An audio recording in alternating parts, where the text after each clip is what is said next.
What's going on, people? It's your boy Kelechi back with another episode of the Ramblin' Mind Podcast. How are each and every single one of y'all doing today? I hope y'all are staying safe. I hope y'all are taking care of yourselves. I hope y'all are doing all the things you know you ought to do during these times, my friends.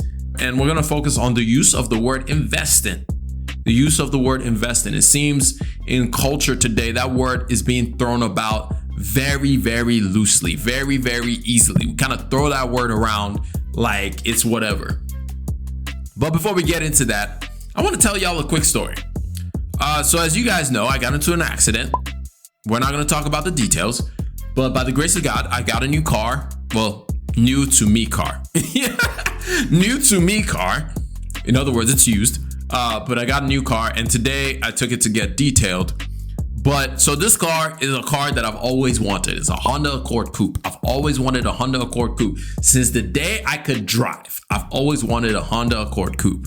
And now I finally have a Honda Accord Coupe. You would think I would be like overjoyed at the idea that I have the car that I've always wanted. But rather, the emotion that I've had is one, excitement, grateful to God for providing. But the other one is like a bittersweet, like, oh, that thing that I've always wanted is now in my hands and it's kind of gone. In other words, the striving for it was much more sweet. The story about it, the belief that one day I will be able to get this thing and working towards that was much more sweet than the actual accomplishing of it. It's very weird, but it's something we've talked about in the past where like working towards a goal sometimes can be a lot more sweeter than the actual goal itself. And that reminded me of the idea of just how powerful stories are. Just how powerful and how much we can be controlled by the stories that we tell ourselves, by the way that we infatuate ourselves with certain stories. I was listening to a podcast called I Will Teach You to Be Rich by Ramit Sethi. It's so interesting how like now Ramit Sethi is a household name after he had his show on Netflix. And I'm like, where y'all been? We've been here for years. And it's so interesting. I saw a TikTok the other day. It said that all y'all TikTokers out here talking some lies, everybody gonna be calling you on your BS now because this guy's putting everybody on knowledge. I was like, we've been here. We've been knowing about this. It's so interesting when somebody you've been listening to and watching for years become mainstream. It's like that artist you've been listening to for years becoming mainstream.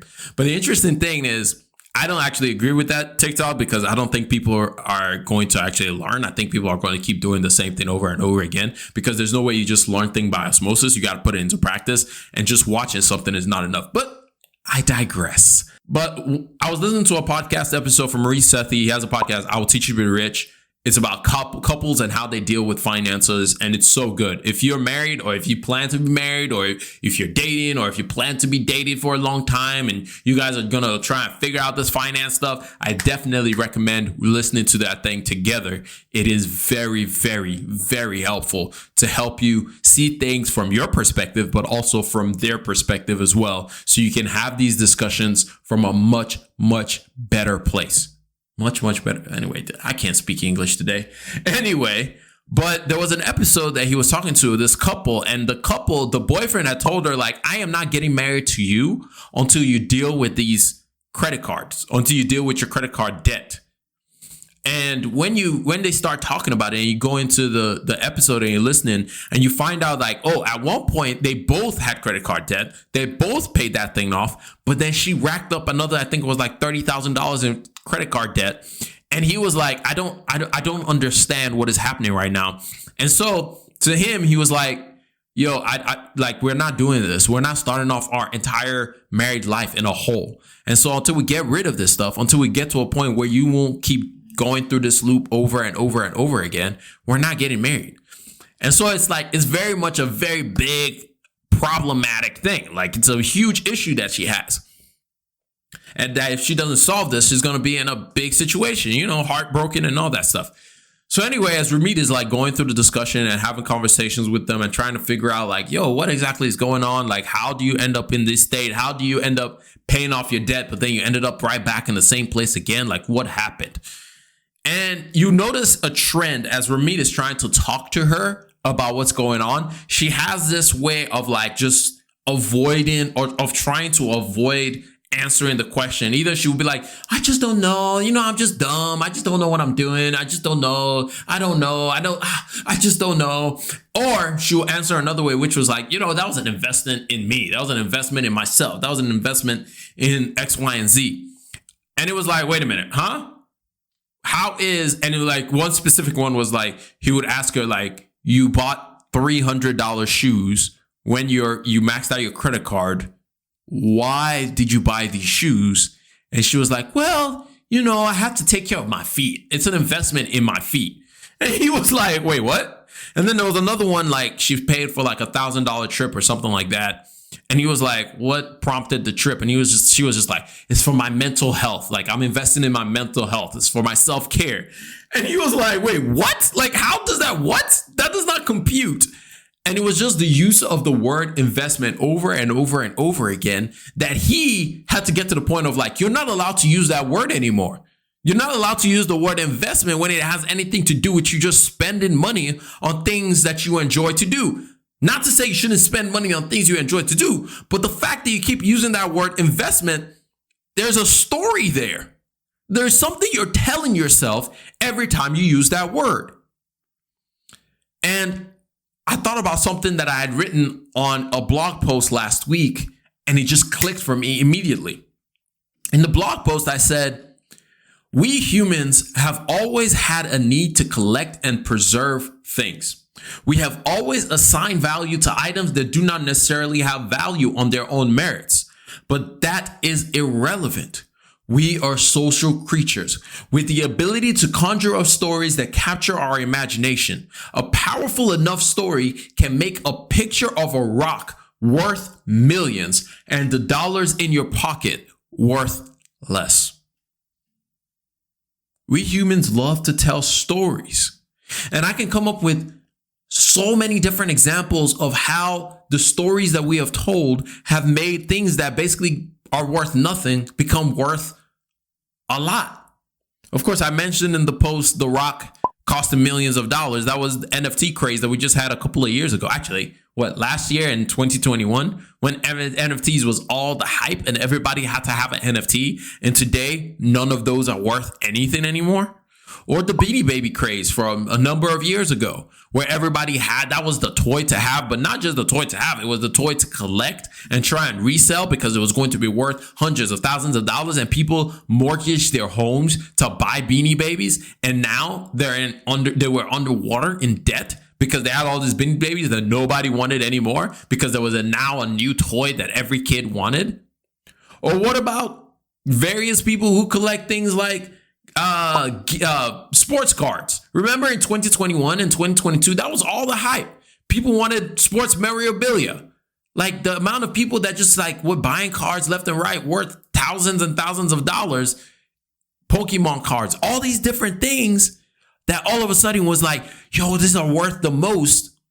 The interesting thing is like all of a sudden there was something else and something else and something else. And the stories that we told no longer held up. And now all those things that were worth millions and hundreds of thousands of dollars are no longer worth anything. Or sneakers. 2021, sneakers were all the hype, like resell sneakers. Like you got to buy these sneakers and sell them and it's worth more. And now we're back to normal conditions where sneakers don't necessarily sell for the same or sell for that high of a price. But there were stories that I know of so many people who bought shoes and said, this is an investment because one day it'll be worth more. It'll be worth more. There's a danger in using that word investment when we're buying things that we want. There's a very big danger because when we use that word investment, it gives us a cop-out. It allows us to spend money without having to worry about, can I actually afford this thing? Because in our mind, what we're saying is, because when you use the word investment, what we're telling ourselves is, I'm going to earn more by buying this thing. When I sell it, I'm going to make more money. That's what's happening in our mind, because it's a different part of your brain that's getting ignited when you say investment. You're like, oh, there's a return on my money on this thing. And so we use that word flippantly and use it loosely for anything that we like. Now, don't get me wrong. I'm not saying you can't buy the things that you love or that you can't buy the things that you want, but using the word investment is a very dangerous way to go about that. It's a very dangerous way to go about getting the things that you want, but you don't need. Because you know you don't need them. So you need another way of like, how can I make sure that it's okay for me to get this thing? And so we begin using that word investment. There's something in behavioral economics. It's called the endowment effect. It's a finding that says that people are more likely to retain an object they own than acquire that same object when they do not own it. Another way of putting this is, I bought this Pixel 3 XL. I used my money to buy it. Because I bought it, there are certain stories that's associated with this Pixel 3 XL. Even with its cracks on the back and all the damage that it has over the years, there are certain things that I still believe about this Pixel 3 XL that I think it's worth more than what other people will be willing to pay for it. But because it's mine, I think it's worth more. It's the same reason when somebody is trying to sell a house, they put it for these ridiculous prices because they believe it's worth more than what the market says it's worth. The endowment effect. There are stories that have been built into that home. They remember the times that they had their first kiss with their wife in the house. They remember the time they raised their kids in the house, the time they cut the grass in the house, the time they put up a shelf, the time all kinds of stories is imbued into that house. And now to them, it's worth more than what the market says is worth. And when we buy things and then we say it's an investment, the endowment effect kicks in that much more, and then we believe that it's worth way more than it actually is. And so it even double downs more on us being like, this was a great decision, when in reality it was a horrible decision. In the case of the lady that was on Ramit's show, she was like 30,000 in debt and about to buy another thing to put her further in the hole, because she kept on saying it's an investment. It's an investment. There is a quote that I love. It's from a guy named Richard P. Feynman. And he says, the first principle is that you must not fool yourself. And you are the easiest person to fool. You are the easiest person to fool.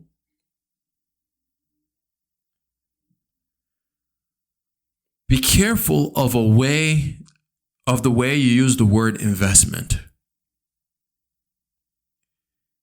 It can easily warp from being a way of building wealth to being a way of staying broke.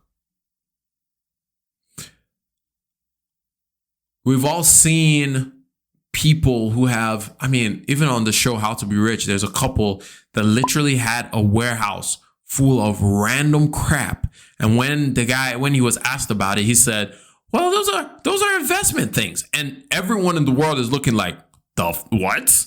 Ain't nobody gonna buy any of this. But in his mind, it was an investment. And so he's paying for a storage unit that isn't worth anything.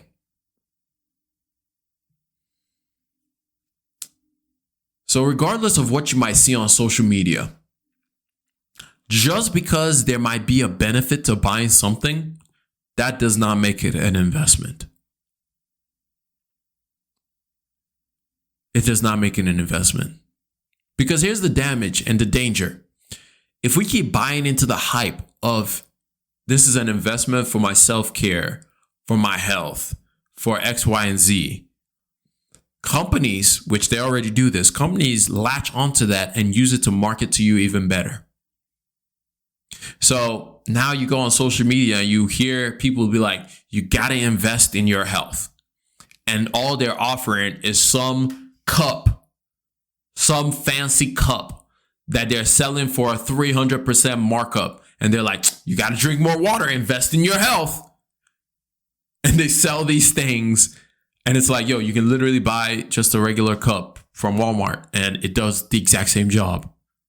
But you are willing to pay 300% more because of the word they use, which is investment. Or the rage that we have with self-care now. And everybody is like, yo, you got to take care of yourself, self-care, self-care, self-care. And all the products that are marketed to every single person every single day as like the solution to self-care. When in reality, when it comes down to self-care, it's simply eating healthy, drinking water, and sleeping enough. It's literally, and getting enough exercise every day, getting like 30 minutes of exercise every day. That's literally the ultimate self-care that you can have. But because we are all chasing some kind of shortcut and people have marketed to us that this is an investment in your self-care, all of a sudden we start taking all kinds of supplements. When in reality, it's simply eat enough greens, go outside and work out, drink water, sleep. Now, of course, there are things that you can buy to aid you in those things, but be careful when they start using that word investment. And when you start saying, I'm investing for my sleep, that's a dangerous place to be. Be very careful. Or one of my favorite ones that's happening right now is productivity. Is all the rage. Like, invest in your productivity. So it's like, buy this planner, join this mastermind group, buy this coaching session, buy this, buy that. This is the solution to you being a more productive person. When honestly, the most important thing in order to be productive is literally to use the reminder app on your phone. Use the calendar app on your phone. It's to write down what you need to get done. That's how you become more productive. That's it. It's not some fancy coaching program. It's none of this stuff. It's actually doing the thing. So I just wanted to share for us to be careful of the things that we buy and use the word investment as an excuse for buying those things. It's okay to buy things, even super expensive, glamorous things. It's fine to buy those, but know that it's not an investment. You're buying it because you love it, because you want it. Because if you use the word investment, you'll wake up one day with a house full of stuff and a bank account that's empty. And you ask yourself, what the hell happened? So be careful of the use of that word investment. Can you invest in your mental health? Yes. Can you invest in your self-care? Yes. Can you invest in all these different things? Yes. But be careful of the products that are marketed to you with the word investment included to make you a little bit more loose with that card in your wallet. But anyway, that's all I got for y'all. I hope y'all learned one, maybe two things out of this entire thing. And if you did, share this podcast with one person that you love, one person that you hate, and one person you're just kind of like about. And by that time, you'd have shared with every single person that you know. Boy, it's been your boy Kelechi. I'm going to catch you up on the next one. Remember, generosity is always greater than greed. God bless each and every single one of y'all. And I'm out. Peace. Whoosh. Oh no.